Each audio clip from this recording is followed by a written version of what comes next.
We've all got a responsibility to make sure we think about the potential risks that are facing the most vulnerable members of our society, and clearly children fall into that category. So anything that we can do to actually provide information so that they can make healthy choices to prevent them becoming, say, a victim of crime, victim of lots of other things, or being involved in things which will potentially lead to bad consequences, is a good thing. So we should be trying to encourage people to use resources such as this to actually have good conversations with children so that actually they can make healthy choices in the future. I've had a look through the book, and I think it's appropriate. There's enough in there so that people can pick out the issues that would be relevant to a 5-year-old, but equally there are some things in there which are probably more relevant to an 11-year-old. And I think probably who's ever talking through that book will know the sorts of issues that are relevant to that child.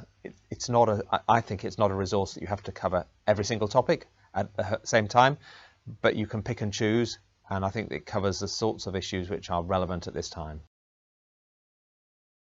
As a parent, if I got that book, I'd probably sit down with my child and go through and sort of have a conversation. It probably used as a prompt to say, these are the sorts of things you can do, you shouldn't do, or you should watch out for. But it's very much a prompt to be able to have those conversations. Some of the issues that are covered in the book can be quite difficult topics to introduce into a conversation, but by using this as a prompt gives an opportunity to start that conversation and then probably carry it on beyond what is covered in the book.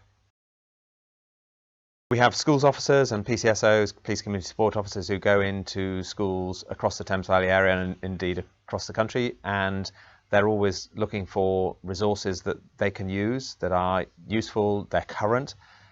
So this will be a good example of that. And I think that there's a danger sometimes that we try to reinvent things that are out there and reproduce something.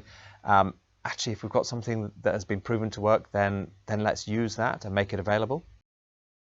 It's difficult to pick out the ones that are most important, because actually it probably depends on the relevant sort of age of the young person and what they might be exposed to. But I think it covers some really important current issues which are new. So issues like knife crime has got a lot of publicity. Extremism is a really difficult topic to cover. But it's becoming increasingly important in terms of how people can be radicalized, whether online or by listening to people's extreme views.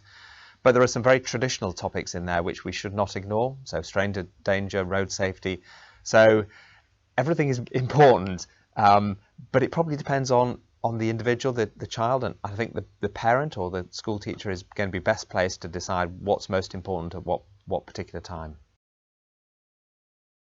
There's no reason why this book couldn't be used. You know, it's written in such a way that it's relevant to any part of the country. So again, if it can be promoted to actually reach out to other schools, to parents around the country, then again, if it's been proven to work, then great. Let's celebrate that and push it out. There are very few bad people, I think, in the world, but there are people who make bad choices, and there are people who get exposed to things. And I think anything that we can do to encourage those healthy choices is so important. So if it saves one person from being a victim, or one person being exposed to danger, or actually stops one person from being involved as an offender and getting into trouble, then actually this is all worthwhile.